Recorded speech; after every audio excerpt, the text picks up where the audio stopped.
Right. Hold on a moment while I just do a thing here. So, making sure that I can see.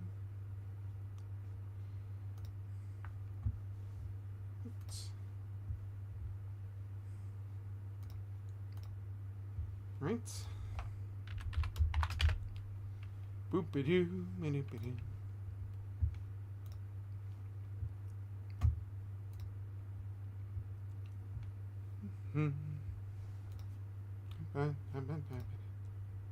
Alright.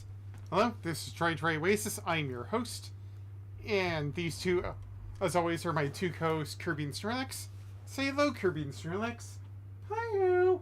And I hope that you've had a great day so far. And if not, I hope the rest of your day is better or tomorrow is better for you. And yeah, I guess I will be creating some good memories of playing more Ace Attorney Investigations, 2 Prosecutor's Gambit. I almost said Prosecutor's Path, but that's not the game I'm playing.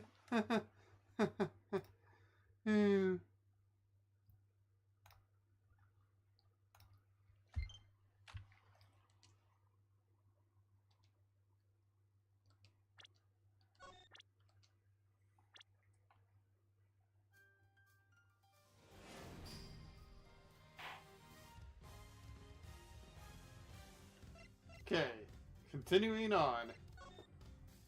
Oh yeah, I forgot. We had the killer on the loose. He's loose, he's loose, he's loose, he's loose, he's loose. Or they're loose. With the death of Bastion Ruck, and the revelation that Shelly the Killer was in our midst, the case had taken a turn we could have never predicted. Mr. Knight ordered that the door to the presidential plane be opened, and the emergency personnel attending to Mr. Rick's body were asked to leave. With the scene cleared, we stepped cautiously aboard as I take care of my switch.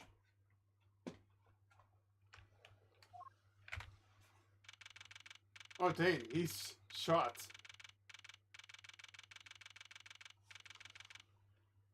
Are those astronaut suits in the back? What?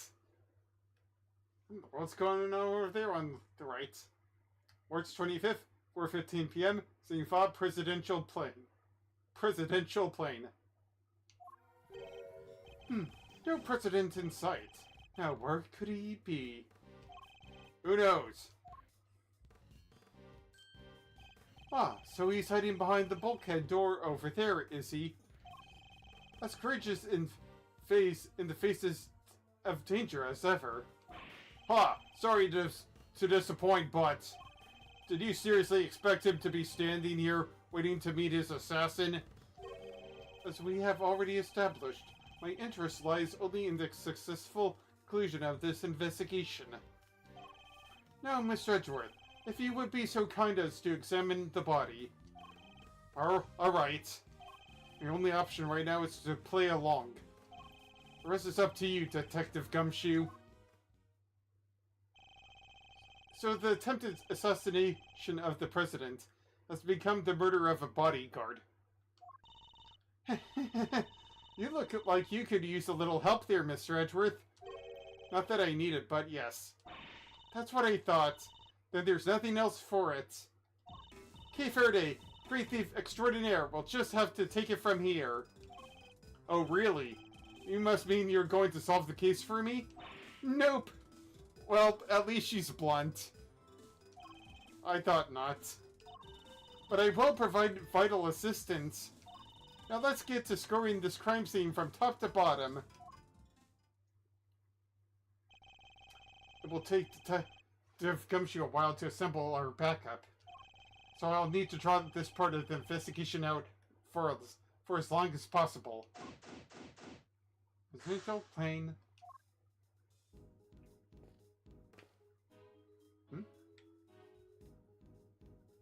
Rude. That was rude. It was like it was musing on its own.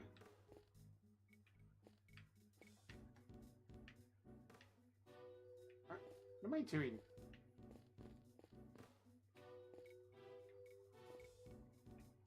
Game, are you alright? Never mind.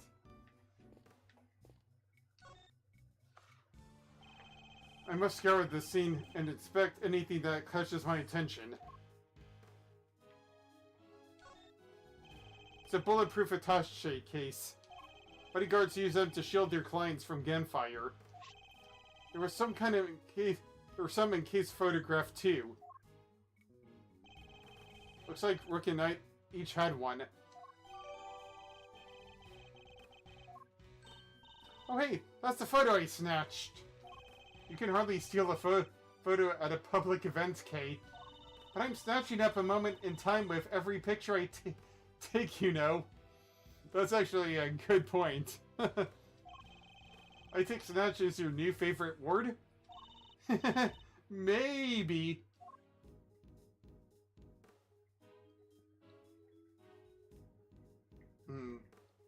Right here. The bullet seems to have entered just under his armpit and went clean through his body. He was hit in the area his bulletproof vest didn't cover. Like it was on purpose or something, huh? Cause of death would appear to be loss of blood. Attempts were made to snatch... Snatch? I've never heard that word, snatch. Snatch. Snatch. Snatch. Snatch. Okay, making sure everything's alright. Snatch. Snatch. Am I on or something? Making sure. Snatch. But to no avail. Stanch. Why did I read it as stanch? Anyway, stanch.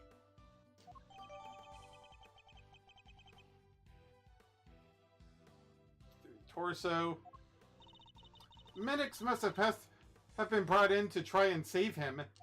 Sadly, it was too little too late. So the victim was also carrying a revolver. It looks like he was trying to use it. Probably drew it on instinct when he felt threatened. We should check to see if he managed to fire any rounds off. All there, and no other signs of the weapon having been used. Was this one on loan from Zenfa 2? Yep, sure was. We're always issued with the same model gun. Which gun? 601, not been fired.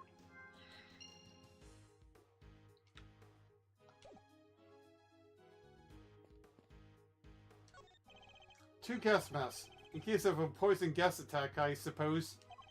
The president certainly seems to think he's at risk of assassination at all times. Wow, gas masks! I'd never seen one before. I've heard plenty about them, of course. Oh? From a fellow thief, I presume? No, from the Charming Ninja! You know, my favorite kids' TV show. Princess Murasaki was getting married, but Toxic Ninja Wolfsbane showed up to lay down some sick burns. And time to tune out. Maybe myself a brain cell or two.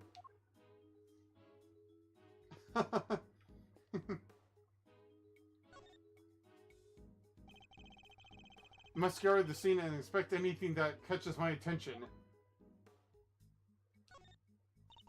That looks heavy. I'm spaghetti. So what is this? So this is what a president wears, huh? Must be made of something super special. Awesome! Yes, to protect him from bullets. What? So it's not just for show? Of course not. This is a bulletproof vest. Oh, so that's what one of those looks like. Why didn't you just say so? I feel silly.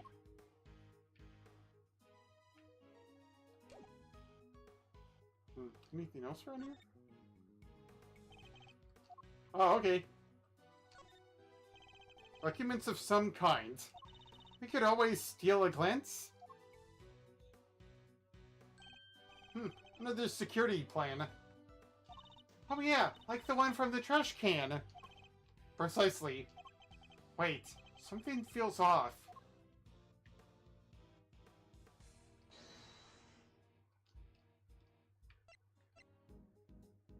Yeah, they feel different.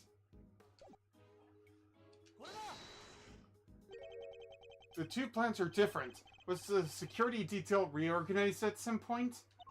Huh? Oh, you're right. Yeah, we made some last-minute changes yesterday. President's orders. Why the urgency? Why am I speaking with the Australian voice? It's supposed to be Western. Because of what happened the day before. The killer tried to take him down. He infiltrated the security detail, posed as one of us. He was an imposter. He was totally suspicious. Rick figured that out first, but not before the guy got within striking distance of the president. If our leader hadn't stepped in just then, we'd all have been out of a job. But he made it, and our friend here wound up with a seriously twisted arm. Rook put a bullet in it for good measure, too. Where were you while this was happening? You weren't the first one I overpowered, were you not? Oh, that's embarrassing. Shut up, kid. Now I get it. Your neck has barely begun to heal, and you've already forgotten who I am. I'm disappointed. What's you? Busted up my neck so bad, I can't even look to my right. I was somewhat astonished to have sustained an injury at all. Testament to Mr. Rook's skill. He was truly a master of his craft. Unlike a certain other someone I could mention. Huh! I'm just as good as he ever was.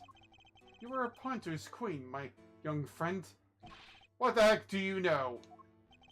So that's why you remembered Mr. Rook's name? You admired his skills as a bodyguard? Indeed. While I was serving on the team, I learned the names of all of the operatives. But his in particular stayed with me. It joined the very short list of those who have ever successfully wounded me. So that's the connection he was talking about. And that's why we changed up the security plan. I had to be sure there weren't any more assassins in the ranks. The president didn't want anyone on stage he didn't trust.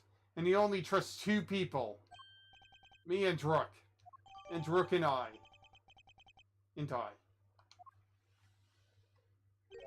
How does that explain your change of position? Oh yeah, you switch over to the right-hand side. I told you, I can't turn my neck to the right. Could only cover the president's left side. So I wound up moving to the right side of the stage.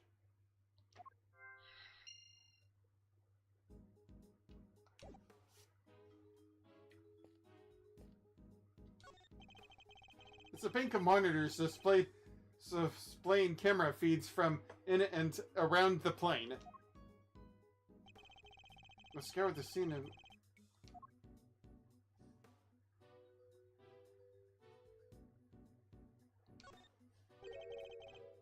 What on earth is this? Oh, it's the president's favorite plushie. It's a memento of something. Anyway, don't touch. But if that's the case, then why has it been left up there like nobody cares about it? Yeah, that is pretty weird. Certainly wouldn't be the first place I would think of to display a beloved item.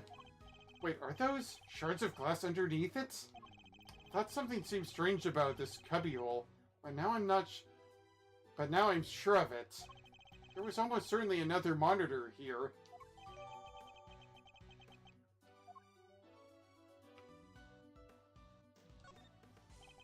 This monitor is displaying a feed of this very room. They didn't go cheap on the butties, huh? Very high res. Oh, I'm afraid I can't quite tell myself, but I can even see the little crow's feet around your eyes. Oh, my bad. They're just the usual deeply etched lines. You know, on your forehead. If you've quite finished. These monitors are displaying the cockpit and parts of the plane's exterior, but I don't see anything out of the ordinary. Are you... what?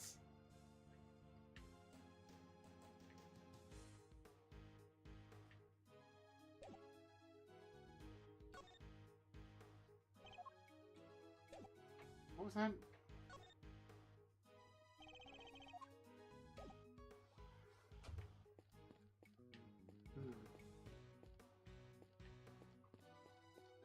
Where are you going? Ask him some questions, darn it. I have high hopes for your investigation. I hope you do. I do hope you won't betray my trust in you.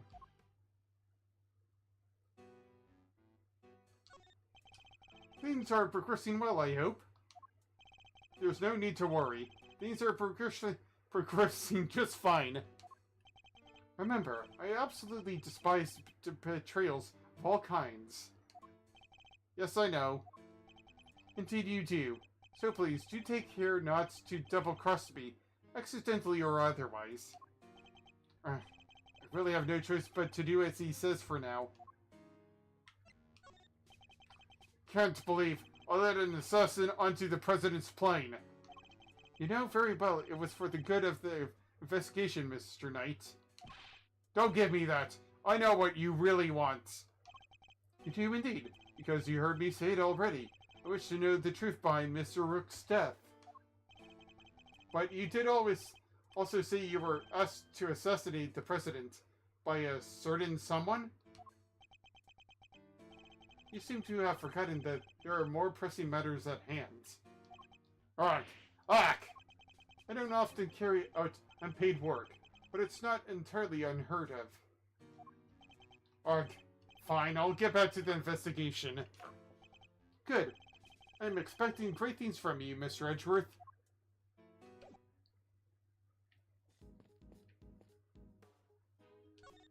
Anything else?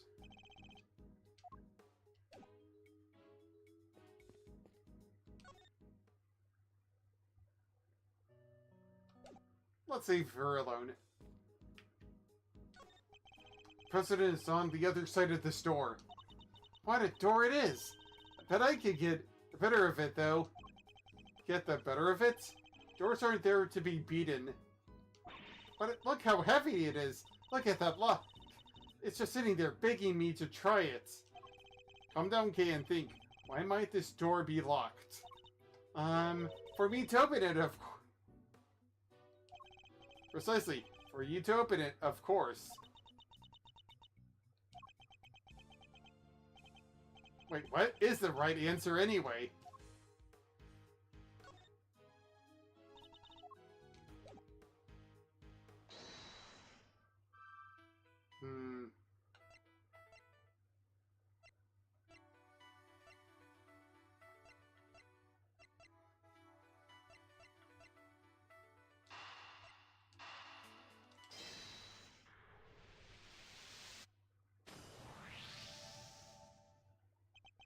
two guns are exactly the same. Meaning it's likely that the one we found is also from Xingfa.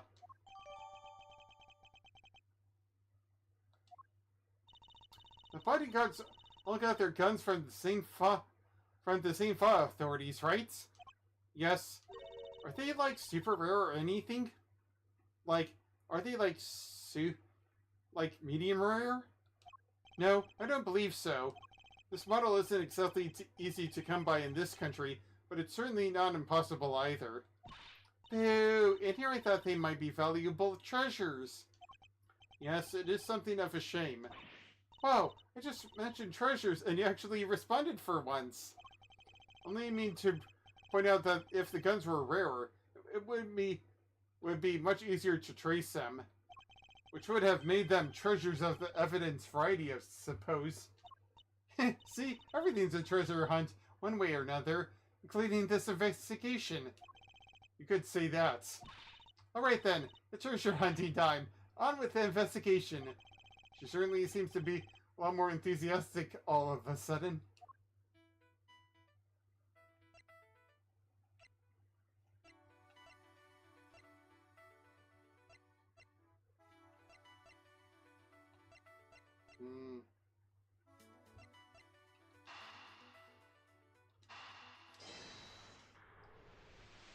Maybe?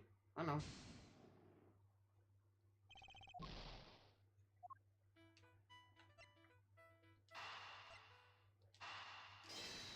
Maybe? I don't know. 2 bullets were fired in total. We all know this because 2 shots were heard. One traveled through the flag and into the balloon.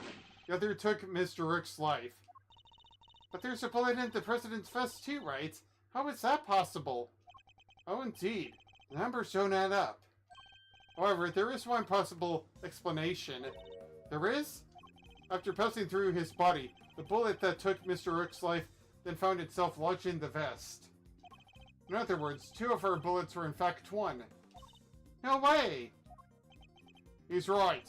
If the president hadn't been wearing that vest, these could have been a lot worse. He wasn't injured at all by the impact? Even when obstructed by a vest, a bullet can still inflict serious damage. Sure, I've known guys who got broken bones that way. But the president's okay. He's made of strong stuff. Sounds like he didn't even need a vest. Let's not get carried away here. Why that bullet's ballistic markings analyzed? Remind me of what those are again? Guns leave a unique pattern of grooves on every bullet they fire. By examining these grooves, you can use them to identify which gun it came from. Think of them as fingerprints of a sort. You can tell that from a bullet? What are you waiting for? Analyze away! Might be easier said than done. A bullet hits solid armor. The impact will have completely flattened it. You'll be lucky if there's any left for forensics to find. What? But I was all set for some analyzing.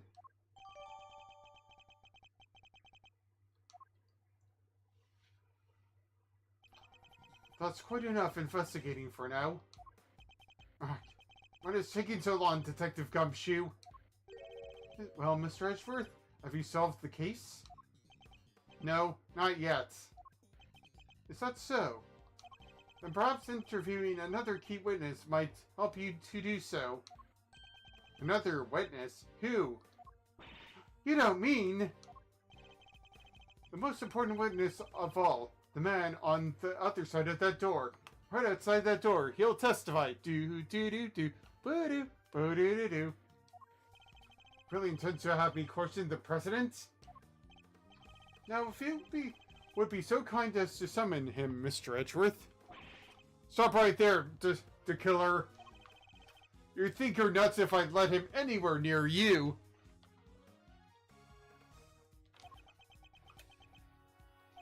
Well, Mr. President, I'm sure you're watching us through your security feed, aren't you? In which case, I politely ask you show yourself. That is, if you value your bodyguard's life. Grrr.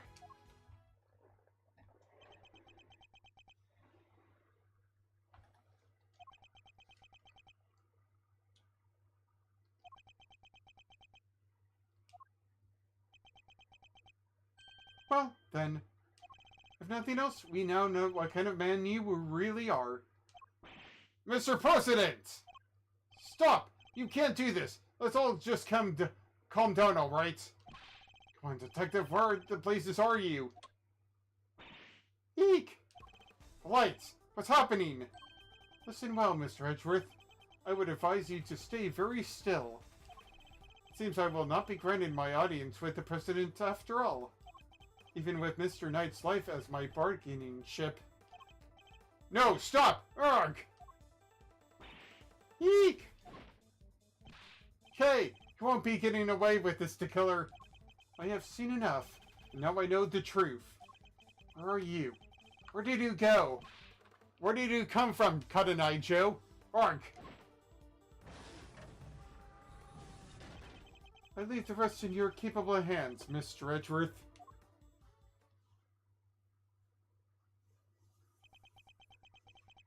Mr. Edgeworth. Detective Gumshoe? Sir! Mr. Edgeworth, sir!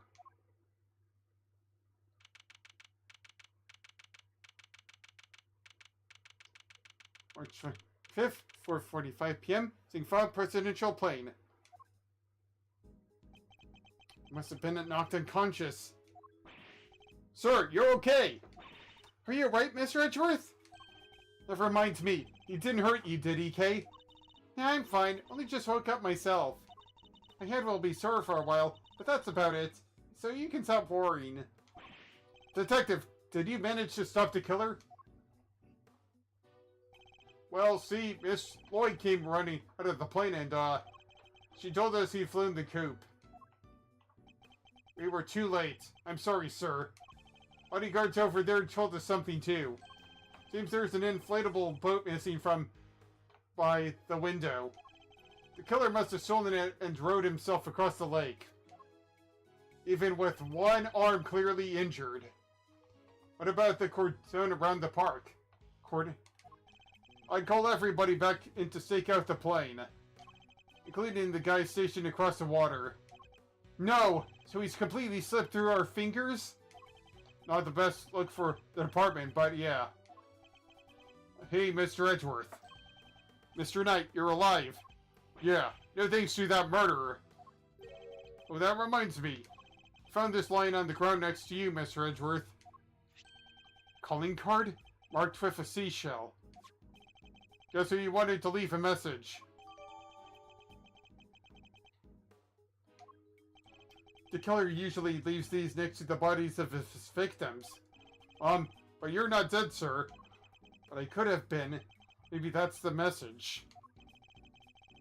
Can't stop thinking about his parting words. I know the truth. I know the truth. I know the truth. You'll find the truth. And now I know the truth. Truth about what? Roger that. Oh, I'll clear out here, sir. Over. What's going on? That was the president. He's coming out. Now?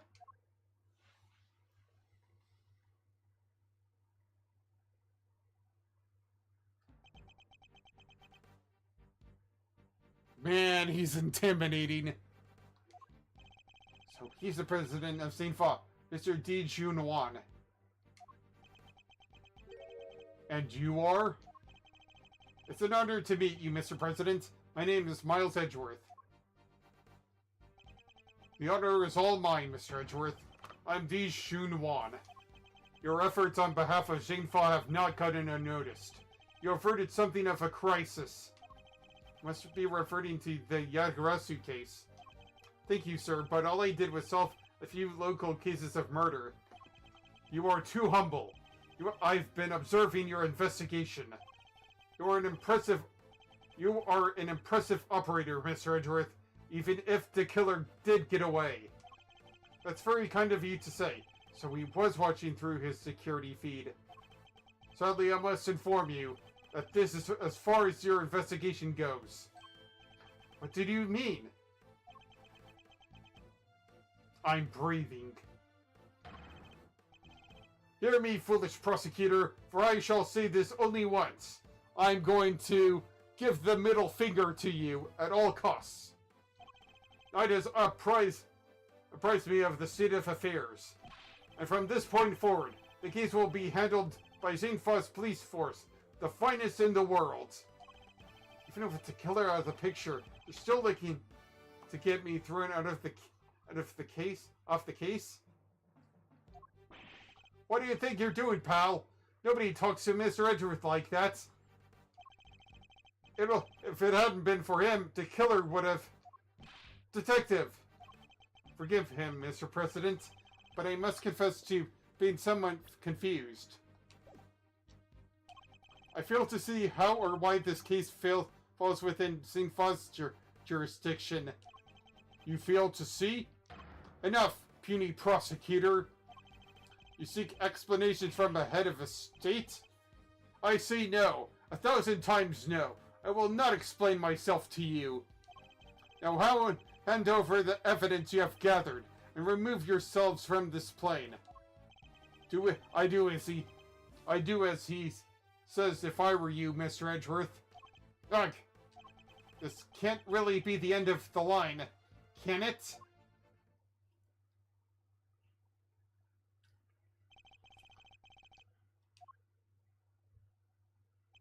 Why? Why let us come so far? We need to pull the case out from under us. No, you may leave. Knight, detain the suspect. Yes, sir, right away. To make an attempt of my life, to murder one of my faithful servants, the effrontery, the villainy. I didn't murder nobody. 'Cause Shut your mouth, Miss Journalist. I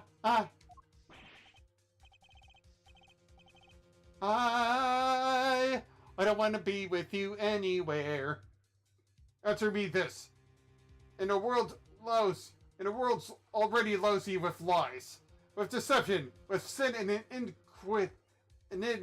iniquity, can we stand by and suffer yet another crime to go unpunished? I say no, 1,000 times no. There can be no forgiveness. There can be no surrender. Surrender. I'm pretty sure that there's a line in there somewhere. Why, you ask me? That I will tell you. He's hiding something. I'm certain of it. And if I leave now, we'll never know the truth.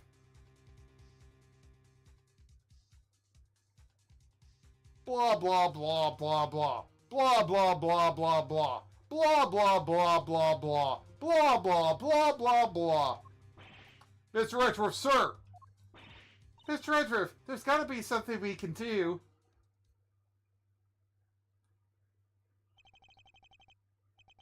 Think, Miles. Remember, how many times have you faced situations like this in the courtroom?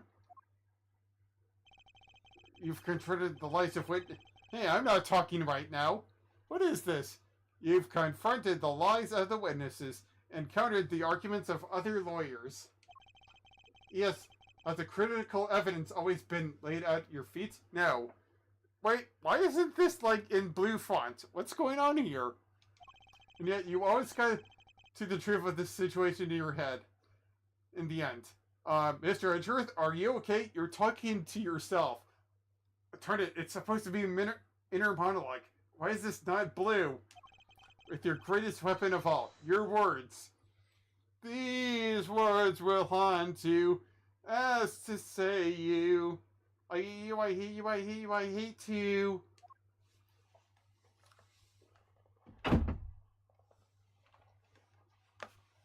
Let the games begin. Now, let us analyze the state of play. Sony, but they already just did one like a few days ago. Oh wait, that was Tekken. Be gone, puny prosecutor, or do you dare defy the direct order of a president? He's not going to listen. Clearly means to drown out any objection by means of pure rhetorical force. When an opening is on the offensive, the best thing I can do is bide my time and wait for an opening. See, he said himself, he's the head of a state. He's a head of state. Seasoned politician. He won't open himself to attack easily. Can't let him bully me into submission. I have to stay calm and alert. If I can read his movements and expressions correctly, I may be able to find my moments.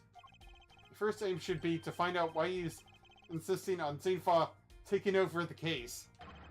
The board is set. Time to make my opening gambit. Mind, just commence. Could you at least explain to me why I'm off the case? Imbecile! Cease your insolent jabbering! I need not explain myself to you. My reasons are my own, and they are none of your concern. If I want... Please, about the case. Did I give you permission to speak? No, 1,000 times no.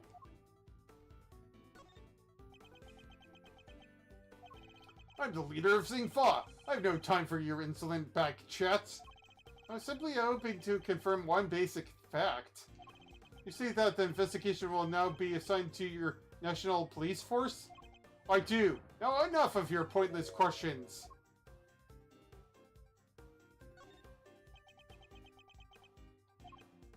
Good boy. The interior of this plane is sovereign territory of St. Fa. You have no rights here. Is that so? Could it be that our current location itself is significant somehow? Should keep that in mind. Could be a useful clue.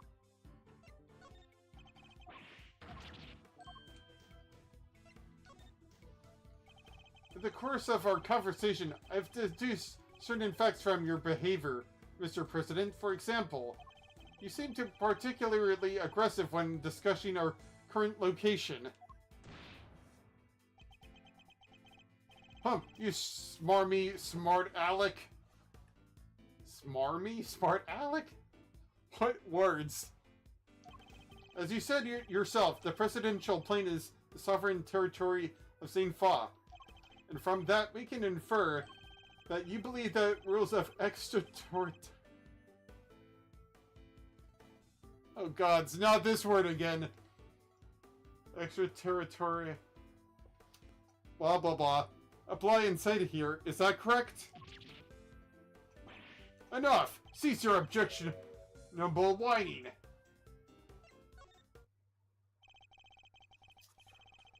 You can rant and roar all you like, but you won't escape my scrutiny.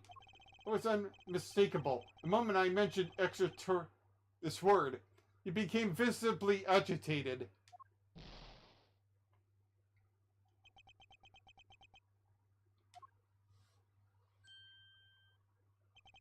You think you're clever, don't you?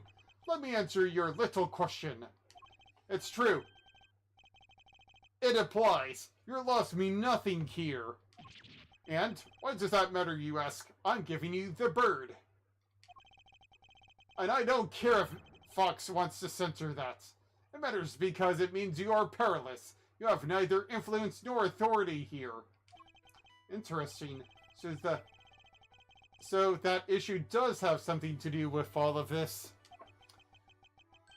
Let's go a little deeper into the claim that the plane is sovereign territory, shall we? This next move will surely decide the victor. Me to be the president, but nobody is untouchable. I just have to find the right angle of attack. You believe that it applies here, but can you prove it? Do you even understand what you are asking? Of course, if I didn't, I wouldn't ask it. Have you no shame? Calling into question the good word of one such as myself?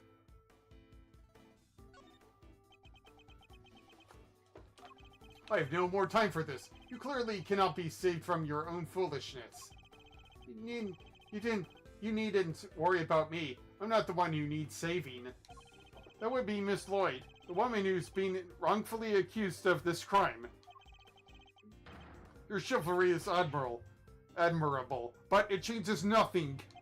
The right to... It cannot be denied. This is St. Fa! We got a 300 joke in here.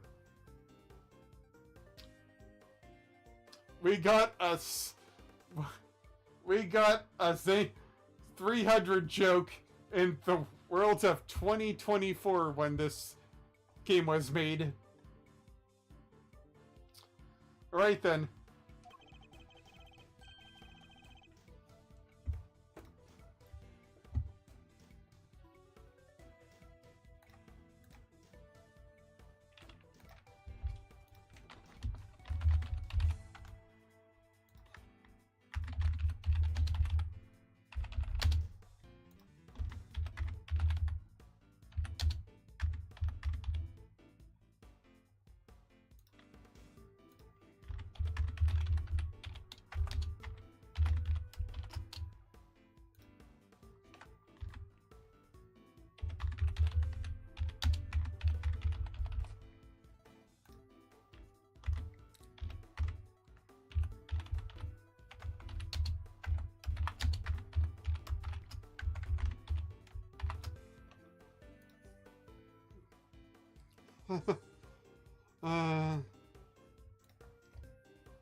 If I wanted to find,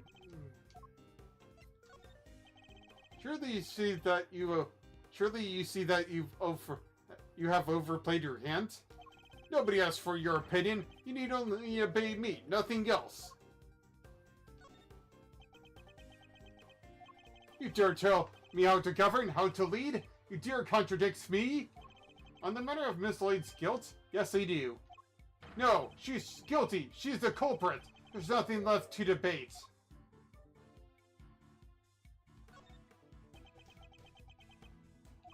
Who else could have fired from outside the plane? There's no other viable suspect. It's fascinating. So he's claiming that Miss Lloyd fired at him from outside the plane? This could be a vital clue.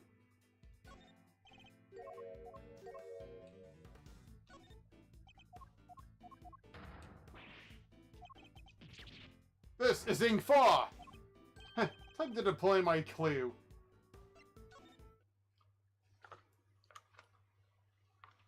Stupid you. I may not be able to call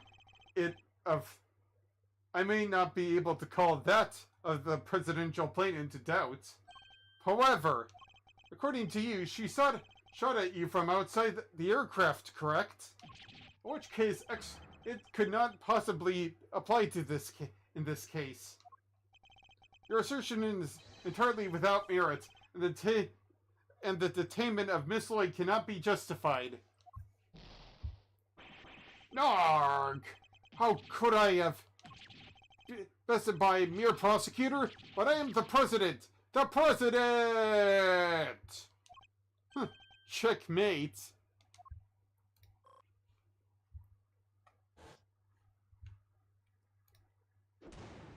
Mine just complete.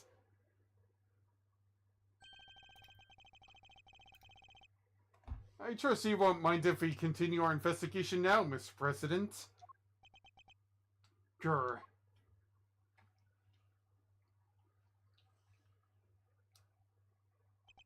I hereby officially and unreservedly confirm my approval. Consider it a gesture of the magnanimity and generosity for which my good office is known. Yes, for without noble acts such as these, unmistakably and irrefutably, for which reason we hereby, there can be no other outcome, for our goals are lofty and our hearts. People of St. Fa, I swear to you here and now, this investigation will continue. Well, that when he could have just said, okay, you got me. Mr. Knight, if you would care to return the evidence, take it. We did it, Mr. Edgeworth. We sure did. Now the investigation can continue. Whatever. Enjoy your pocket full of ponds and sunshine. I'll be over here enjoying how you put them into play. Then you will definitely enjoy my next move. Mr. President, one more favor if you would be so kind. What is it? Hello there, 5 people watching from the gallery. I hope that you are having a great time watching me. And is this Ing Fa? This is Ing Fa! Now you want me to testify? Whoa, that's your next move? If you want the president to testify, you'll have to take him to court. Oh, in good time, Mr. Knight.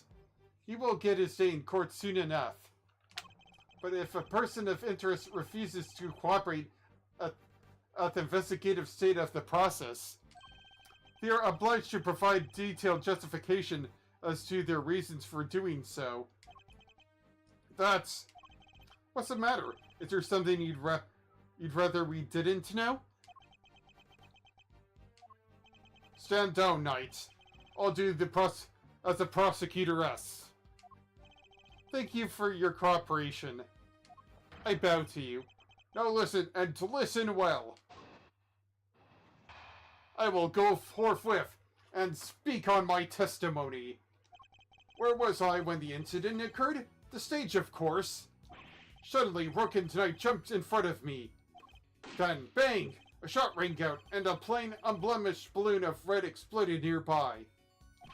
Not hesitating for an instant, my bodyguards tried to escort me back to the safety of the plane. And then, the second shot. The bullet went right through Rook, and lodged itself in the bulletproof vest I was wearing. I guess if you look at it in one way, the president is also a victim here. Yes, the victim of an attempted assassination. Rook was simply in the wrong place at the wrong time. But that makes it even weirder. Why would the target of crime try to obstruct the investigation? My guess is that there's something behind all of that it doesn't want made public. But cover up, huh?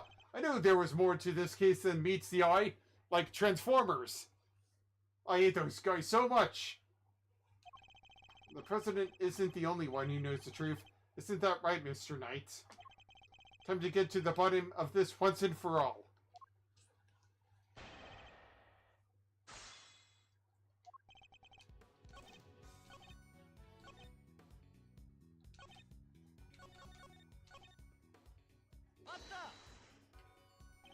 About that red balloon.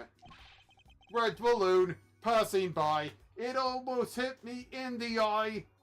Are you trying to test me, Mr. Prosecutor? No, Mr. President. I simply wish to confirm what you remember. Very well. There were two very large, very round balloons, one on either side of the stage. Their deep crimson hues stood stark against the sky, just as the security plan said they would. Same security plan we found in the trash can, I assume. Rook and Knight leapt to my aid just before the balloon exploded.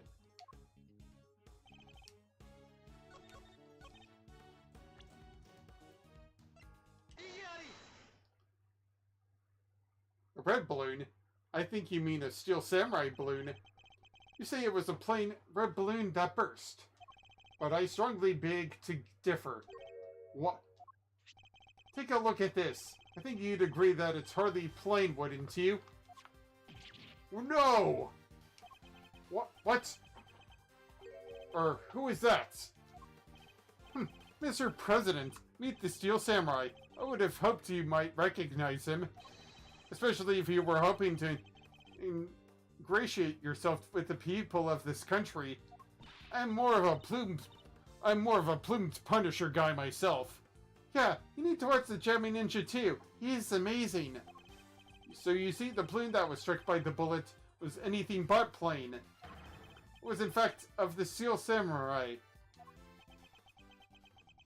But the briefing mentioned two plain red balloons. There they are, right in the security plan.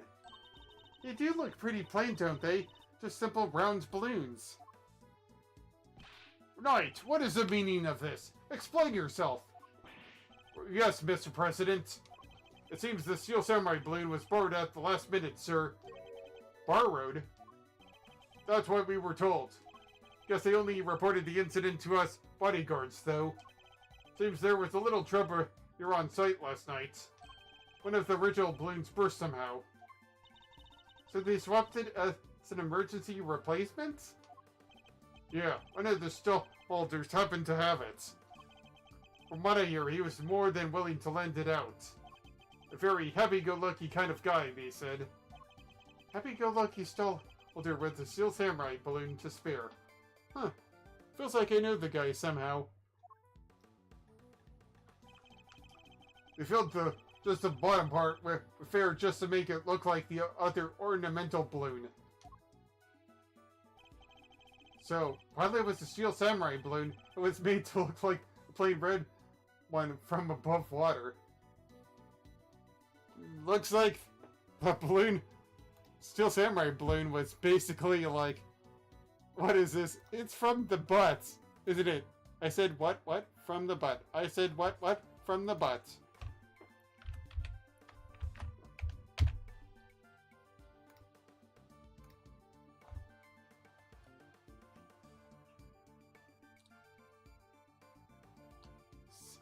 By the way, from those watching on YouTube, I can see the stuff from my view. So, while it was a Steel Samurai balloon, it was made to look like... So it was basically his butt. That is very shocking. Is that the long and short of it? Noit! Why was I not informed of this? Sorry, sir. We didn't think it was a pressing issue. And indeed, you saw it and knew no different, correct? Yes, I suppose so. Could he really have mistaken the Steel Samurai's pants for a plain red balloon? Still, Mr. President, I struggle to see how you wouldn't have noticed something different about the balloon. Of course! What's that outburst for? Sorry, I felt like channeling my M. Bison there. Now I remember. I could barely see the balloon. You couldn't see it? That's right. The wind was blowing too hard. Flags were to the side of the stage. The flags to the sides of the stage were flapping incessantly and blocking my view. Is that so? Yes, those two flags. They were being blown back towards me. There would have been a strong wind blowing right around the time of the incident. Strong enough to blow flags in just such a fashion. Wait a minute. Yes, it does. Thank you, Mr. President. Your testimony has revealed yet another contradiction. It has? Yes, a contradiction that could this entire case on its head. When I arrived at the scene, the wind died down and flags were resting calmly for the most part. But if the wind had previously been blowing the flags as the President describes, a certain piece of evidence suddenly takes on a very different meaning.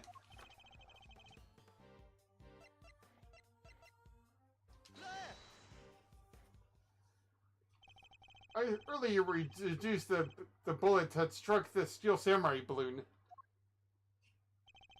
The bullet that passed through the flag were one and the same.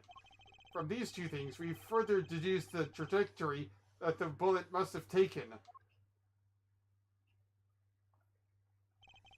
And we concluded that our shooter must have fired from the left side of the spectator area. But if the flags were blowing as the President described, our conclusion becomes quite different. Now wait, if the flags were pointed in the other direction... Exactly, our trajectory changes completely. And if we trace the trajectory back to its source, we can ascertain who really fired that shot. Wait, that Mr. Edgeworth, that would mean... Yes, I know. We may not yet understand the reason why, but we can only have... But it can only have been one person who did it.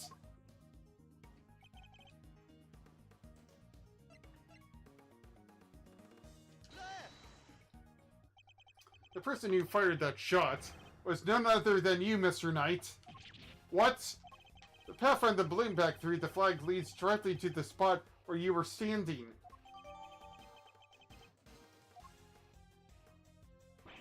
But the guy's one of the President's bodyguards. Why the heck would he go around shooting balloons? This is absurd. What exactly are you trying to imply? Mr. Knight, a man who had saved my life countless times, is my would-be assassin? Seriously, Mr. Edgeworth, we put up with a lot of fun from you, but this? We're President Wayne's bodyguards. We're the pieces put on the board to protect the king. I'll handle this, knight. Sorry, sir. Mr. Edgeworth, the wind was indeed blowing quite fiercely around the time of my speech. But the winds can pick up and die away in an instant, can it not? Therefore, I need proof. Proof that it was blowing hard enough to lift the flags during that crucial moment.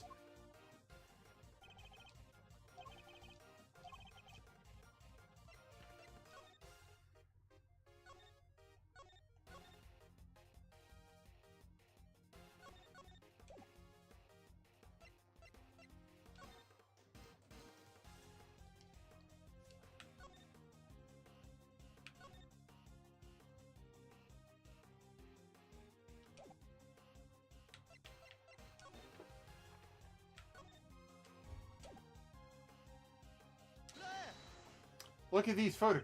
The proof is in this picture right here. This should be good. Which picture? Where? Which picture? Where? We can see which way the flag was really blowing right here.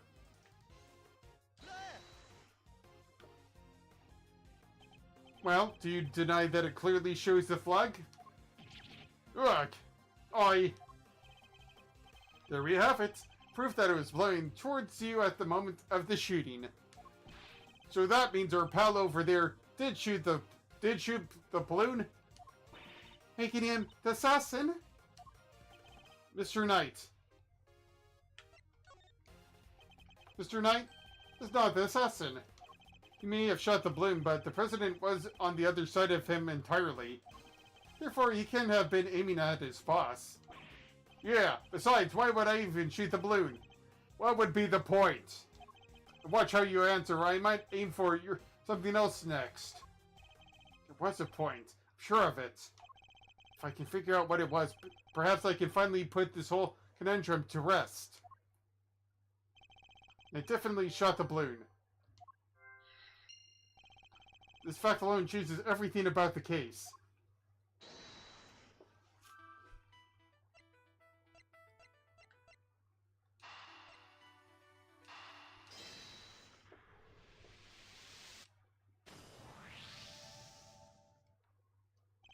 Why did my knight's assigned position change? But is that the only reason? Let us suppose that the plan hadn't changed.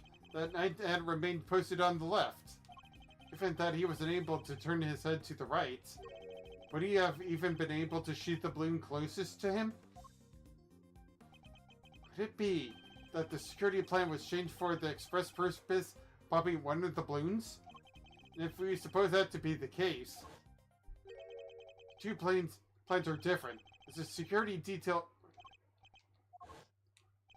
That's right. The president was the one who ordered the change.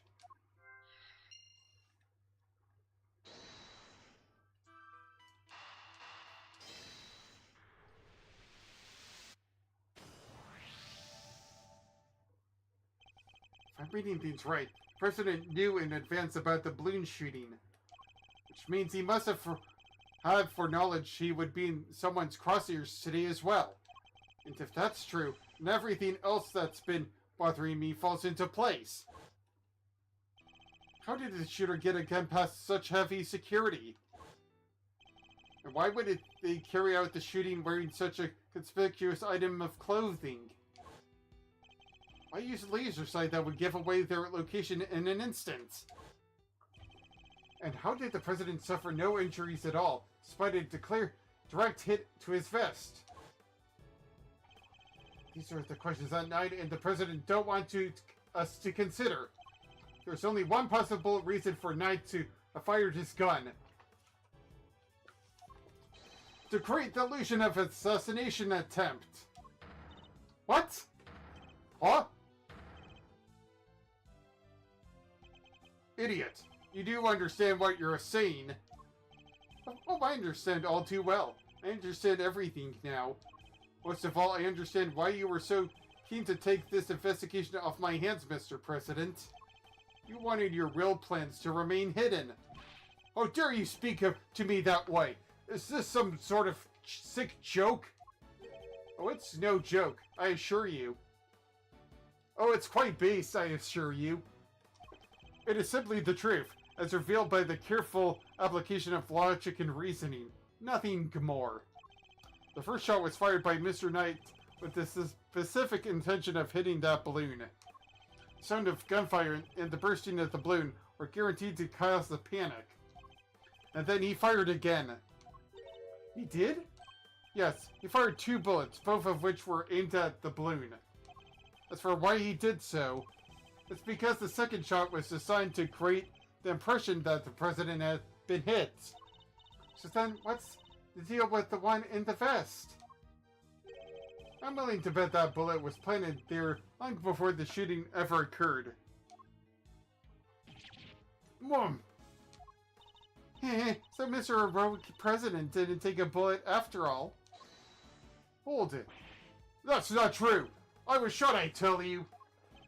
We'll be able to verify that for ourselves once we take a closer look at the bullets.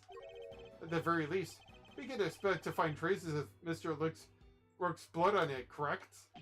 Oh! But you said it yourself! You found the shooter in a photograph! The person with the red hood! Objection! I thought I made it myself clear. The trajectory points to only one possible shooter, Mr. Knight. Then where does Miss Tubby fit into all this? She was simply one part of their plan.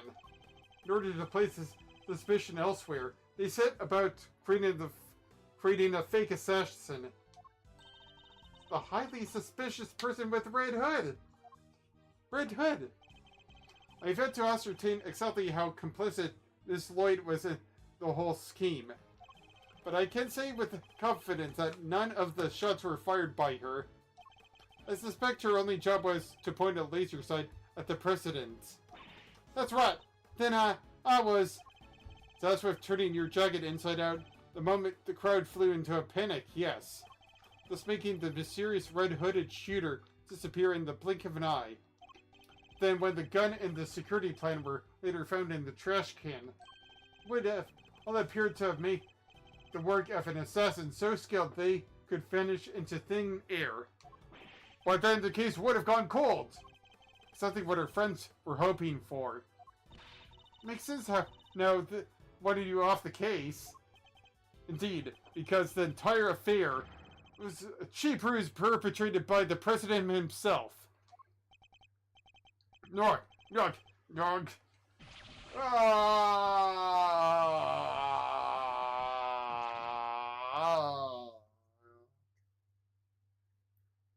Oh, kitty cat. Oh. Nerg. No, I erg. The presidential mask is well and truly slept. Admit it. The entire assassination was a lie, wasn't it? Or if that stupid chief prosecutor hadn't insisted on assigning you. Arg, how could I let this happen? Objection! That's enough, Mr. Edgeworth. Mr. Knight. Sorry, but I'm speaking with the president right now. Yeah, well, I'm done. I'm doing my job as a knight and protecting my king.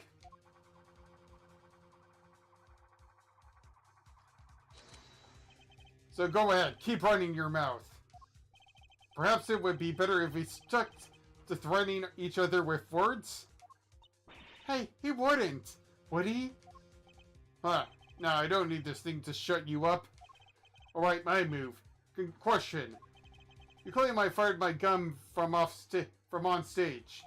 How do you figure I did that in front of a crowd of thousands? An excellent point. Time for my counter move, I suppose. You had a certain something that allowed you to conceal your actions. A certain something, huh? Mighty Pacific.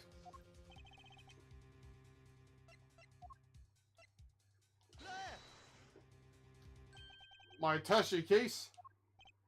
Yes, take a look at case photograph. Your right hand is completely obscured by the case. At the very moment this picture was taken, you were firing your gun. In such a way, you wouldn't be detected. Objection! You don't like to let the facts get in the way of a good theory, do you, Edgeworth? Shame you don't seem to have noticed. Notice what? The theories are all you have. Conjectures, nothing more. It's just a theory. A game theory. Thanks for playing. The flag was billowing in the wind at precisely the right moment. I hid my gun with my attaché case. We changed the security plan because I couldn't turn my head. It's all just speculation. Circumstantial evidence, at best. You can't prove any of it. At least you had the... If you had the bullet that burst the balloon, you might have a scrap of credibility. Imagine, you could have run forensics to see if it matched my gun. But no, that bullet is at the bottom of the lake. You gonna go church it up? I hate to say it, but he's right. I don't have anything concrete. I thought not. Maybe now you can shut your mouth. Hold it. Oh, that... Miss Lloyd. Of course, she could shed some light on this whole situation. I just need to get her to talk. What's the matter? Something you want to say, Miss Journalist? Nah, never mind. That's what I thought. Miss Lloyd. I need you to be brave. If you don't speak up, the truth will be lost forever. You're a journalist after all, are you not? I dang it. I can't stay quiet any longer. Hey, you understand what you're doing, right? I think carefully before opening that mouth of yours. I was so focused on bagging me a scoop, I forgot the most important thing of all. Really, journalists, don't lie. I know dang scoop it if it ain't the truth. I'm sorry, Mr. Edgeworth. I should have showed you this before. What is it? It's a laser pointer I used on the president. But that's all I've done. I never shot nobody. You stupid. I thought I told you. You squeal and you go down as an accomplice. It was him. He told me to do it. I was at the St. Foss Embassy sniffing out a story like I told you. This was 3 days back. He comes to me out of the blue, just starts talking. Help me out and I'll give you exclusive evidence. Access to the president. That kind of stuff. What about the gun in the trash can? That I don't know nothing about, I swear it. All he told me was to wear a jacket with a red hood and to point it at that they're pointing at the president. I never thought for a minute it'd blow up in my face so bad. I'm sorry, I truly am. Thank you, Miss Lloyd. I'd like you to testify to that effect when this thing goes to trial. It ought to go a long way towards proving that the assassination was a sham. Alright, what's wrong with you people? Don't any of you know what's good for you? My sympathies, Mr. Knight. How you successfully removed me from this case as you'd intended. Perhaps then you could have kept your pawn quiet, Grog. So let me get this straight. You told Tabby, if you let slip about our fake assassination plot, we'll have you convicted for murder. Or something like that? Of all the dirty! I said no such thing. President Wang? Give it up, Knight. It's time we came clean. It's our only choice. So, Mr. President, you admit it. You admit that there was a plot to fake an assassination attempt? I do. I'm sorry. But why? Why do something like that? My popularity has been on the wane back home. I thought surviving an attempt on my life might give me the boost I needed. I know what we did was wrong, so yes, it was all lies, all of it. And the bullet in the vest?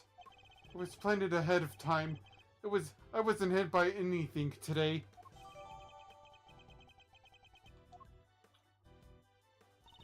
But then, what was up with the killer?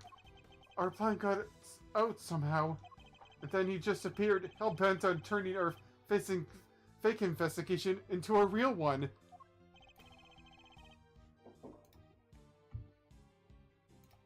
And it's the red raincoat, I suppose. You'd hope to get in close enough as the fake assassin to finish the job. There is one thing I don't understand, though. Oh, and what would that be?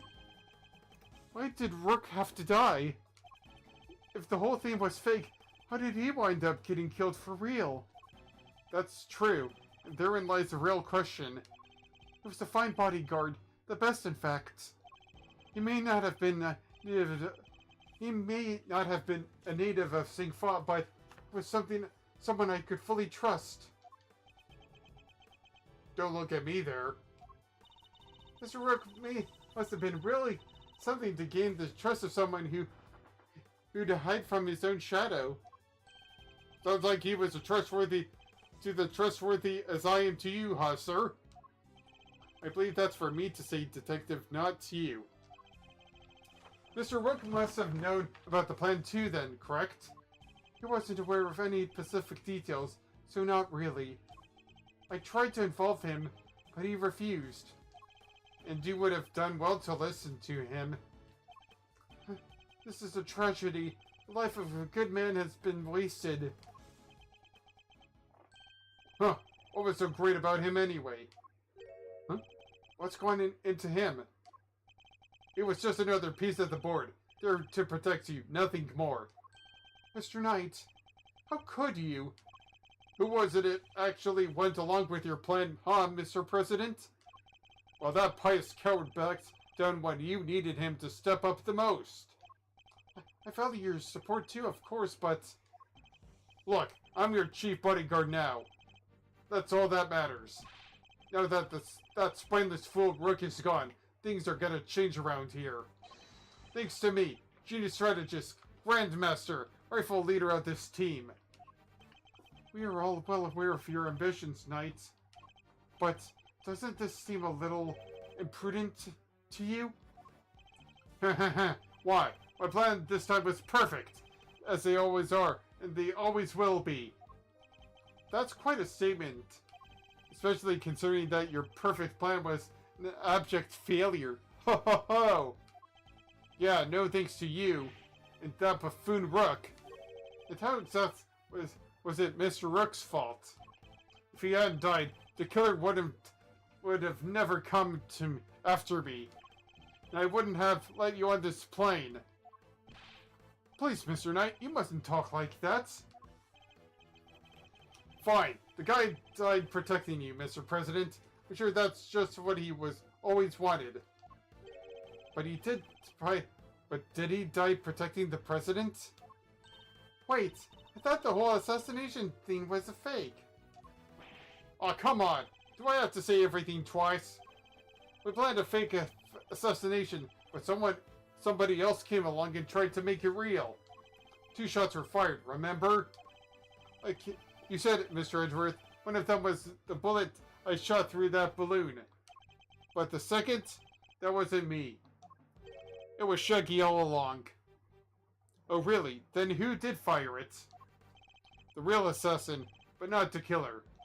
His plan was to come after the president with a knife. No, the most likely suspect here is a piece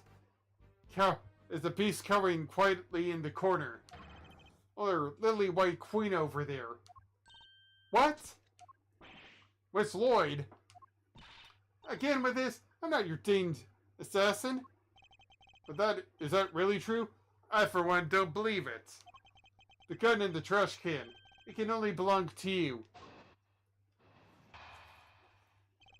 And it can only be after we find out later on and after these 5 minutes in this break.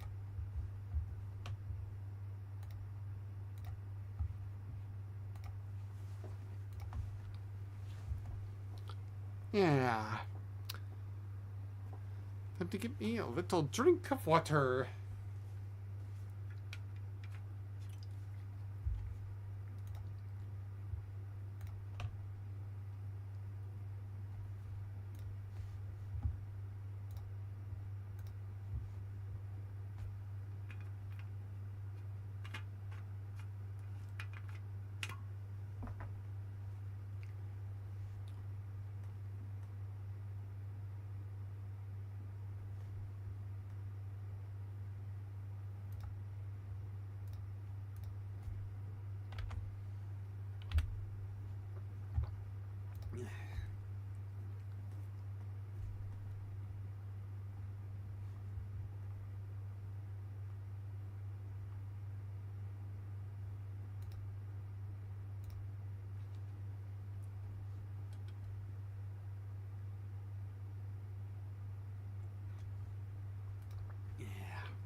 Hold on a moment.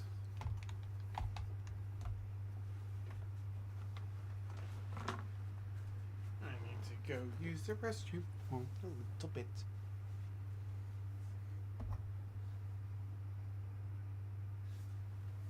I'll be right back.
Sorry for that taking a little bit longer than I expected, but I am back. Hey, where is everybody in the center here? Did they all move or something? As soon as I shot that balloon, I rushed over to help Rook escort the president back onto the plane. I left Rook here in this room while I secured the president in the safe room. When I came back out, Rook was lying out there on the ground. This journalist must have shot Rook while we were escorting the president off stage. That single killer shot was fired from the gun you found in the trash can.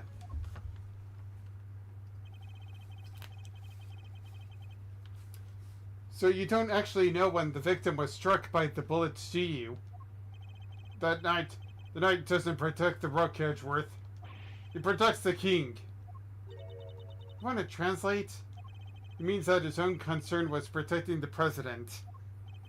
Look, lose a king and you lose the game. Isn't that the first rule of chess? But a win in which a key piece is sacrificed is a hollow victory indeed. Doesn't matter, it's still a victory. I get the president safe. I win. Well, it's a bit early to be calling our little match. In any case, for this is where battle truly begins.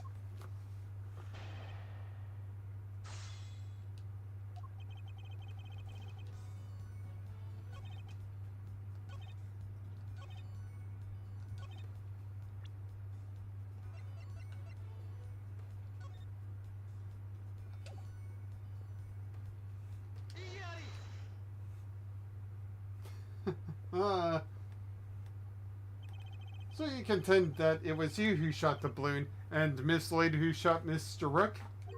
Are you sure about that? Like a certain Mr. Cena would say? Sure, I'm sure. Well, what you proposed would indeed match up with the total number of shots heard. The gun from the trash can itself has also been fired twice. Now, why would the supposed number of shots heard from this gun differ from the number of spent rounds?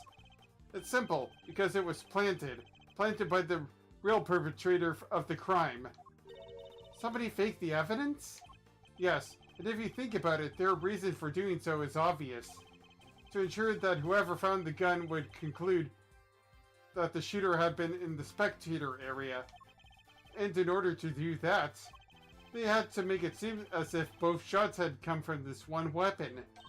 I get it, so that's why it's got 2 spent rounds, huh? Precisely, and as we have already proven, the bullet that burst the balloon came from a different weapon, which makes it entirely possible that the bullet which killed Mr. Rook didn't come from this gun either. Yeah, nice work, Edgeworth. That's some high-grade sleuthing. But why don't you get to the point? You come this far, spit it out. Oh, I intend to, don't worry. The person who really shot Mr. Rook was effing you. You, Mr. Knight, you're the one who murdered Mr. Rook. Ooh, finally got up the courage to say it, huh? Surely not. Surely you wouldn't have. It wasn't only the killer who tried to take advantage of this fake murder plot. You killed Mr. Rook hoping that he would look like an accidental victim of the bungled assassination. With the president locked away in the safe room and the door of the airplane tightly closed. It was just you and Mr. Rook, alone, together, alone. He's the one that you want. And that was when the third bullet was fired, right into your colleague's body. Objection! Wait, you're really gonna claim there's a third one now? You just said only 2 gunshots were heard. Wanna tell me how that works? Objection! Airplane cabins are practically soundproof, Mr. Knight. If you close the door, nothing can be heard from the outside, not even gunfire. But wasn't the president right next door? Very true, which means he may have heard the shot himself. Well, Mr. President, I didn't hear anything. But you can observe this room through your security feed, can you not? The camera in this room isn't normally on. I have to manually switch it on when I enter the safe room. And that's what you did this time too, right? Well, that is, what's gotten into him? Mr. President, this is vitally important.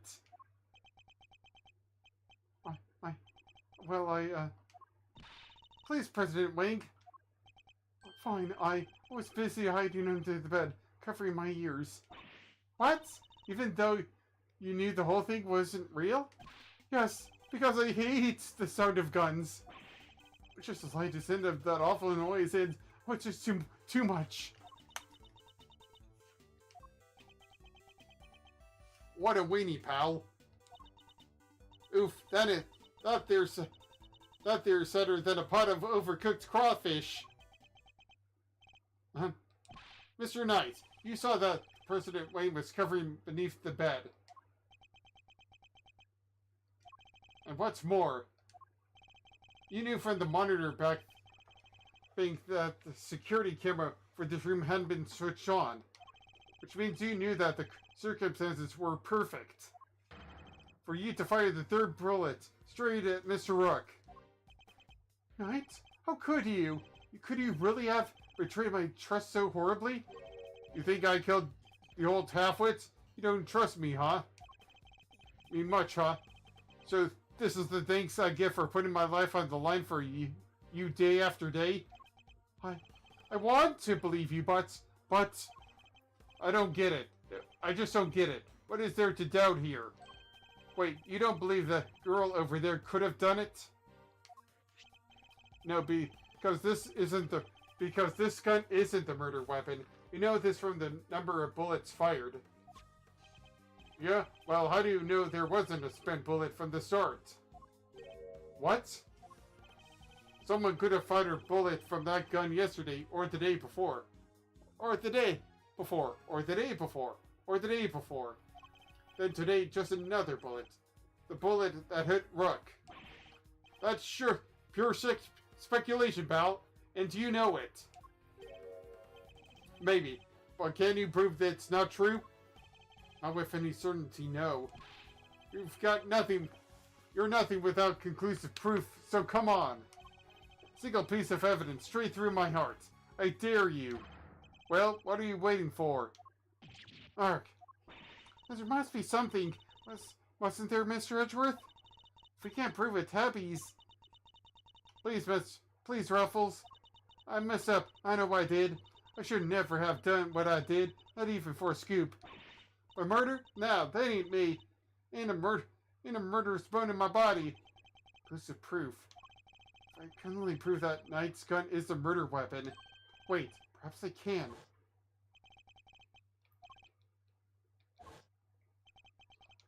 If we had the bullet that killed Mr. Rook, forensic could tell us which gun it was fired from. No proof, no case. End of conversation. Objection! Hold it right there. What now? You're not about to claim you do have proof? Of course I do. This ought to be good. Alright, bring it on. Show me this proof of yours. Very well, my conclusive evidence is not in my possession. Not currently in my possession. Alright then, thanks for playing, folks, but that's game over. However, it is here in this room. What? Oh, as we know, it's a bullet. The bullet that killed Mr. Rook passed through his body. Where did it end its journey? Perhaps we should cast our minds back to an earlier conversation.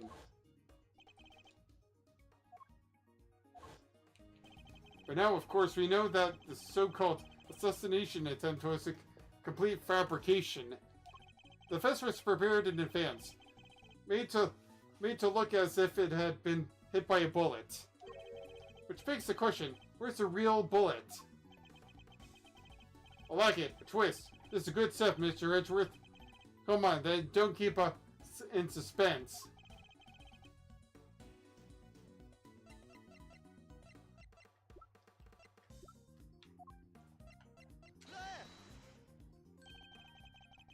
There's something clearly missing from this room.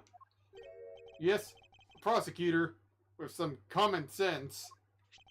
Take a look at the bank of security monitors. Oh, I see you caught on, Mr. President. Splendid. There are screens here showing views from all around this airplane, inside and out. The only external angle not covered is the right-hand side of the aircraft. And that's because one of the monitors is missing. Berg, there was a monitor in that space previously, wasn't there, Mr. President? There was. I have no idea what my plushie is doing there now, though. It appears someone's been attempt to hide what is obviously lacking. Well, where did it go, and why? And where did it come from, Kananaijo? The why is easy enough to answer, because it was struck by a bullet. For if we were to believe that the bullet in the vest was the real deal, then anything that hinted at the existence of another bullet had to be removed. So, where did the missing monitor go? Where indeed? I believe that it must be hidden somewhere in this plane. After all, there wouldn't have been time to dispose of it outside the aircraft. Detective Gumshoe, conduct a search if you would. Right away, sir. Mr. President, extra that stupid rule, remember? I have no objection to the search. Please go ahead. If it will help us discover the truth behind what happened to Rook, I will not stand in your way. What are you? I don't believe this! Rook this, Rook that! Don't you ever think about anybody else like me? The search has been authorized, Detective, if you wouldn't mind.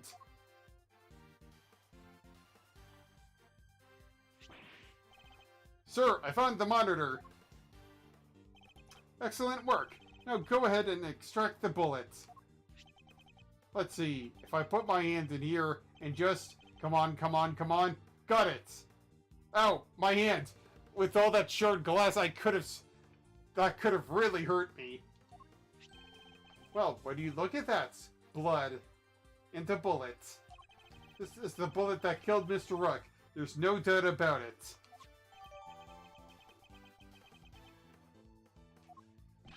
There you have it, Mr. Knight. The single piece of evidence you requested straight through your heart. Even you must now admit that this bullet didn't come from the spectator area gun. Then Miss Lloyd cannot be Mr. Rook's killer. What, no pithy comeback? Detective, have forensics analyze the bullet for striations, and compare them to the gun we found. Yes, sir. We'll get the evidence you need. You can count on it.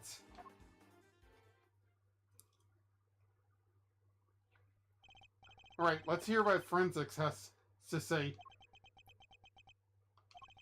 Our findings are as follows, sir. Firstly, the blood on the bullet is indeed that of the victim. Proving that the bullet was it was the bullet that killed Mr. Rook. Secondly, we found Mr. Knight's fingerprints on the gun. Probably from when I handed all the evidence over to him. Now for the key part, the striations. If they're not a match, the Miss Lloyd is in the clear. Lead the striations on the bullet, or a match with this weapon. What? But how could that be? No way! Ah, come on! There's no doubt about it, sir. This is the gun that fired the bullets. How? Well, isn't that something? Well, isn't that something? Conclusive proof that I was right.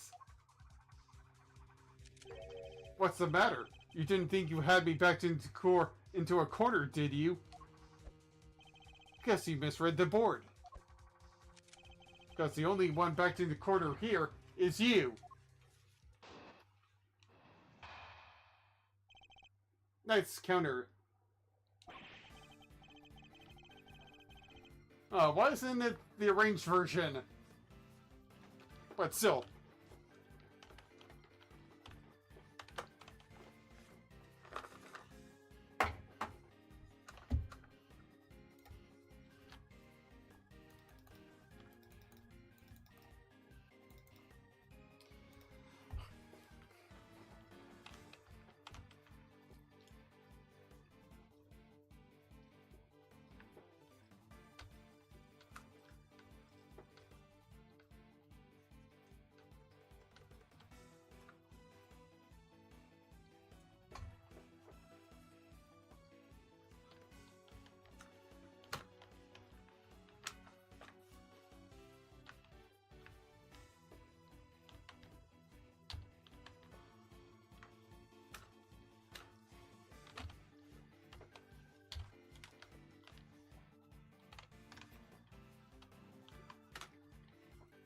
Oh, this is jam.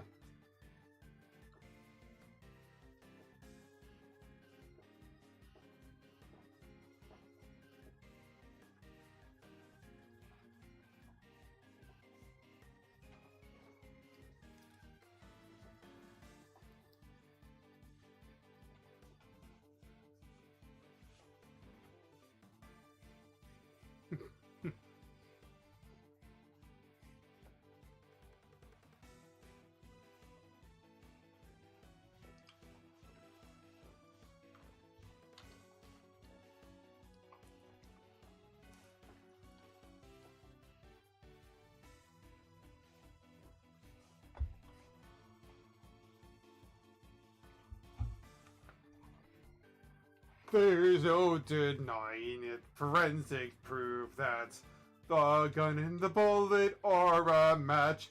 The bullet that killed Rook was fired from the gun you found in the Spectre area. So who pulled the trigger? So who pulled the trigger? It can't have been me. I was up on stage, which leaves your little friend. The hack killed Rook, she's a murderer, and you just proved it. Your move, Edgeworth, but just remember two things. One, where you found that gun, and two, which gun the fatal bullet came from. Whichever way you look at it, I can't have been the shooter. Arg, how did it come to this? Me and the president, we admitted to faking the assassination attempt. Now it's your turn to admit something. Who the killer really is. There's no way Tabby did it, is there?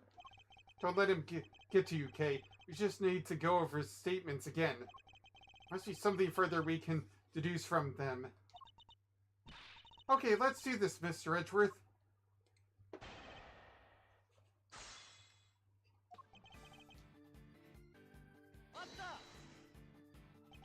No, that's... What was it that you said? That forensics would back you up? God. How does it feel to be shot in the chest by your own conclusive proof, huh? Not so good, I imagine. The bullet and the gun are a match, Mr. Edgeworth. That kinda has to mean that Tabby pulled the trigger, no? Even so, I simply cannot accept that. But sir, there's no denying the evidence. There isn't. So what am I missing? If I assume Miss Lloyd is to be innocent, the gun and the bullet shouldn't be a match. What is it, Kate? I was just thinking, if the evidence points to something that doesn't seem possible, then maybe there's something wrong with it. You're asking me to call the evidence into question? Well, there's no way Tabby did this, right? So if the evidence says that she did it, then the problem must lie there. You seem very sure about this. Call it my great thief's intuition. Intuition, huh? Still, she could be right. I simply don't believe Miss Lloyd to be a malicious liar, which means... someone who believes that evidence is everything in court. The irony is not lost on me, but... if I were to call a piece of evidence into question, which would it be?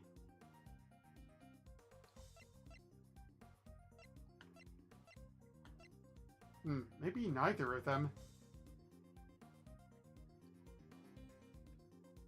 Maybe the gun? Are there no other suspect pieces of evidence? I wonder. I'd say your prosecutor's badge is looking pretty suspect right now. I didn't know they made fakes that good. Ha ha ha. Curses. It seems I drew the wrong conclusion. What am I missing here? Let's return to your test. Back to this.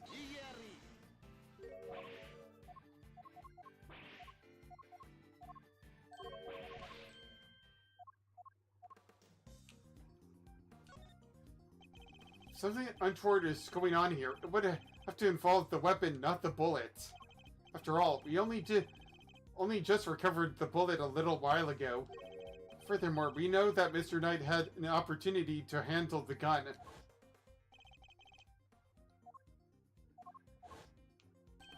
Indeed, he had ample opportunity. There's no doubt that this gun is the weapon that was used in the crime. Which means it must belong to... The gun belongs to Mr. Knight. He switched them around. That has to be it.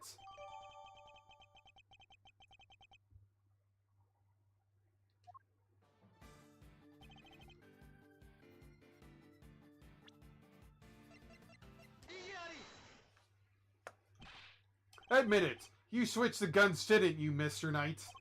That's why the markings match the weapon in question. It was yours all along. Heh, an intriguing move there, Mr. Edgeworth, and... You must have made the switch when I handed over the evidence. While I was busy trying to make the case for remaining on the investigation.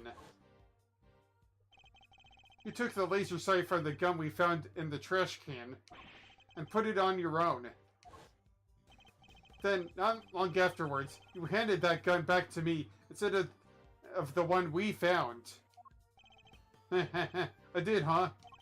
You think I somehow knew you'd find, let alone run forensics on that bullet sometime in the future?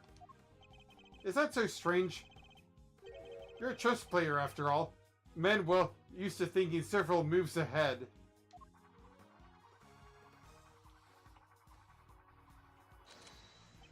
I'm flattered, but much as it pains me to admit it, you're overestimating my abilities.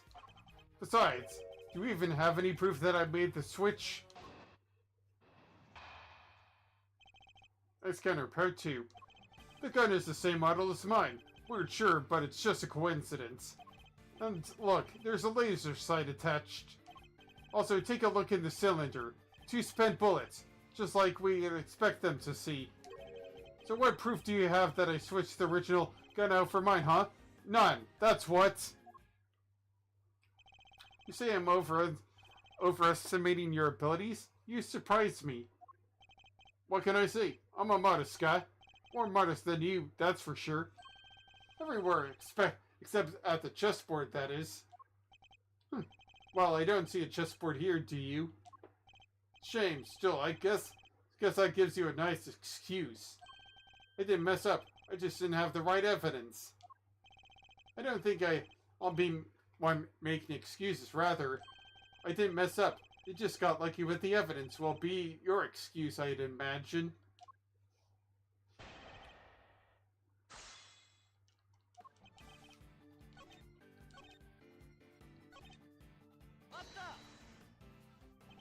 The proof is something you clearly don't have. If you did, you'd have made your move by now. But we do have proof, right, Mr. Edgeworth? We won't give the chance to investigate. We won't be given the chance to investigate any further. I'll have to work with what we're given. Think, Miles, think. Consider all the possibilities. If we got the goods, it's now or never.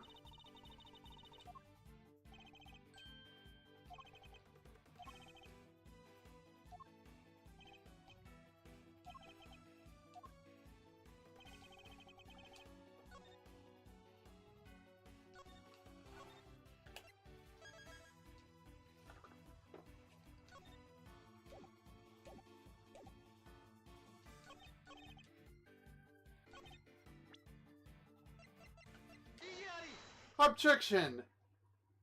I have your proof. Right here. That's your proof? I think you've been working too hard, Edgeworth. Not the gun itself, the evidence it carries.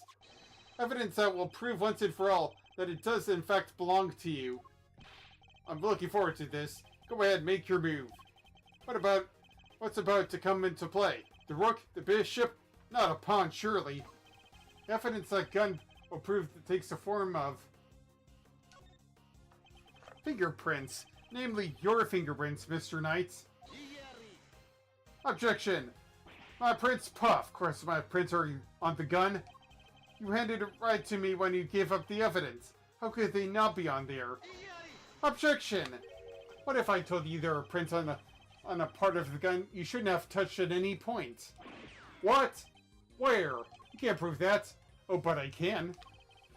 There's the place where your fingerprints could never have been left if things happened as you say. Allow me to present the final piece of evidence that will bring our game to its rightful conclusion.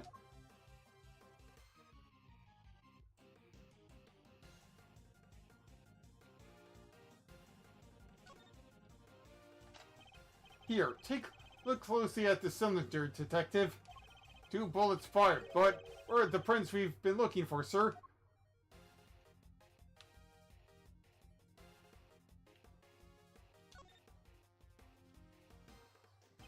You did indeed switch the guns when I handed you the evidence.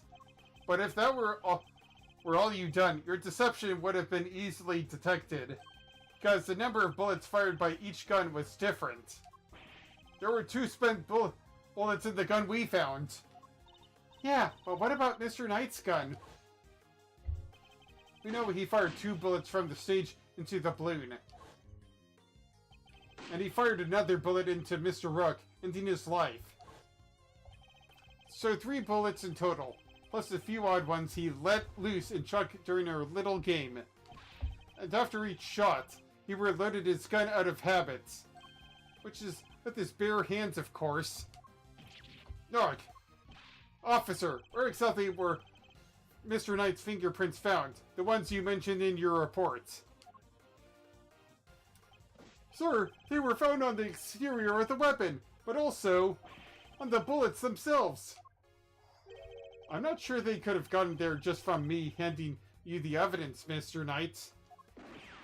Orc! Why, that's... And there we have it. Proof that you indeed switched the guns. This gun, the one which fired the bullet that killed Mr. Rook, is yours. In taking his life, you are the true assassin. Oh, Dane! Him with the burns. Objection! I didn't. Checkmate. Grr. Nurg. Nurg. No.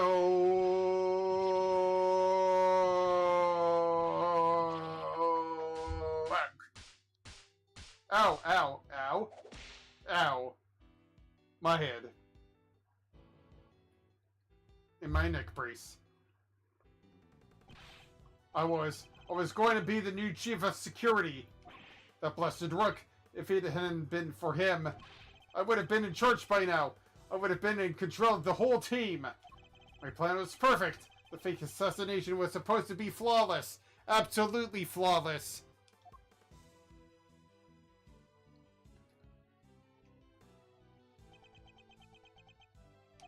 Detective Gumshoe. Right away, sir.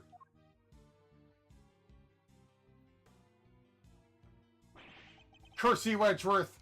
Our game isn't over yet. I'm afraid this is as far as we go for today.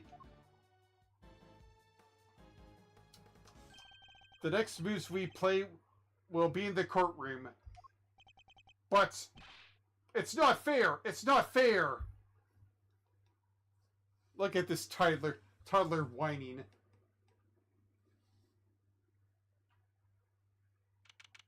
March 25th, 5:12 p.m., Gourd Lake, Lakeside Stage.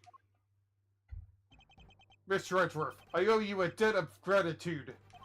We exposed a murderer within the ranks of my own personal guard. And mean you exposed. I will not soon forget that. Suddenly very presidential again, now that we're back outside the plane.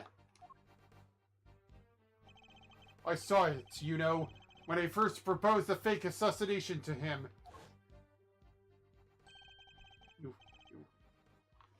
You want me to handle it, not Rook?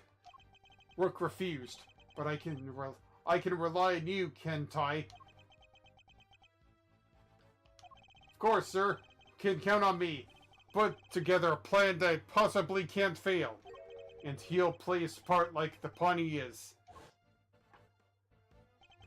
The hatred in his eyes was plain to see. He despised poor Rook.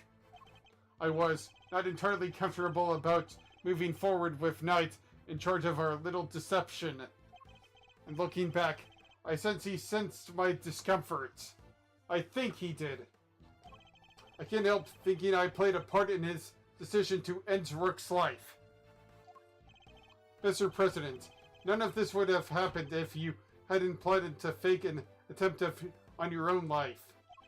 That was your crime, and it is a crime you will have to live with. You're right. I can only apologize for the part I played. And I will no doubt be made to pay for my actions in one way or another. One way or another. I'm going to find him. I'm gonna get the killer. But I thank you nonetheless.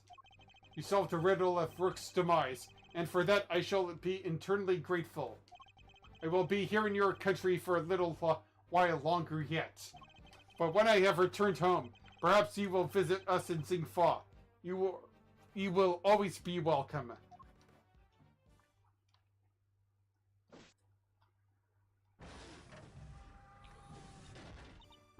Oh, thank you. Y'all don't know how grateful I am. Well, that ends well, like a certain Shakespeare fellow said. Miss Lloyd, the accusation of murder made against you, was of course entirely groundless. But the fact remains that you were willing participant in the staged assassination attempt. The police will no doubt wish to speak to you about the matter. You should be aware that you may well be punished for your actions. I know, and I'm aware of, and I'm awfully sorry about everything. Truly am. I understand your desire for a scoop, but there are limits. They sure are. It got me some serious thinking to do. You did, Mr. Edgeworth. That was something else. Local prosecutor solves assassination conundrum, earns eternal gratitude of president. What's that for a headline? Hey, there's my department. Mr. Prosecutor, how does it feel to solve such an important case? You must be over the moon. She certainly doesn't stay down for long. No comment. Dang, you're the one tight-lipped son of gun. As well I should be. This case is not over yet. It isn't. How come, sir? Because until we unravel the story behind this, the case will never completely be over. Take that! DeKiller's calling card! Mr. DeKiller has yet to complete his assignment. You mean he might still try to murder the president? I hope I'm not wrong. But if I'm not, this could all blow up into... But if I'm not wrong, this all could blow up into something more sinister yet. As one would expect with the attempt assassination of a president. The case was all over the news. My preparations for Mr. Knight's trial were constantly interrupted by requests from the press. There wasn't a person in the land who didn't know about the case. Everybody was talking about it. But in the midst of the frenzy that followed, nobody noticed that this was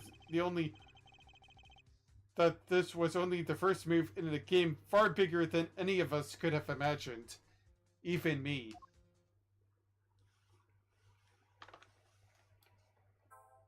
Ah, nice.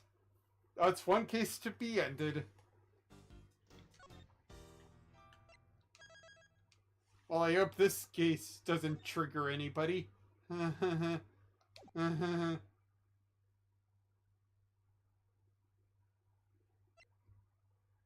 Captive. Turnabout Legacy. Turnabout Forsaken. Turnabout for the ages. Why have you forsaken me?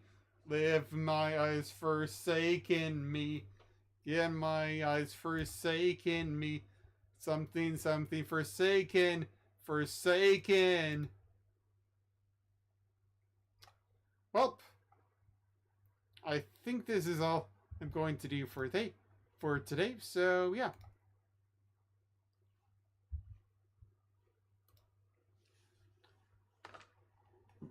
Excuse me.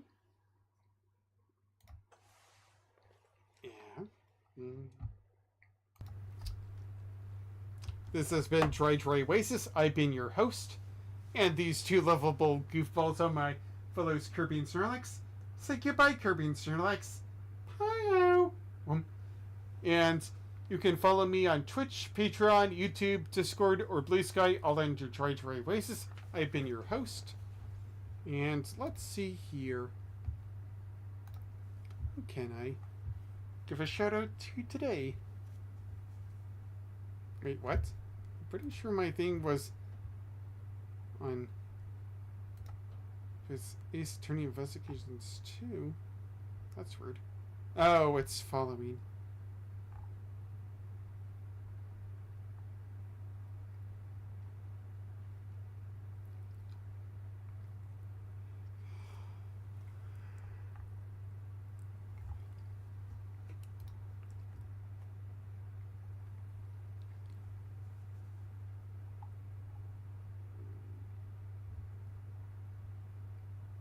Alright.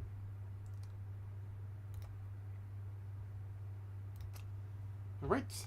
I hope that you've all had a great day so far. And if not, I hope the rest of your day is better or tomorrow is better for you. See you later and take care. Bye-bye.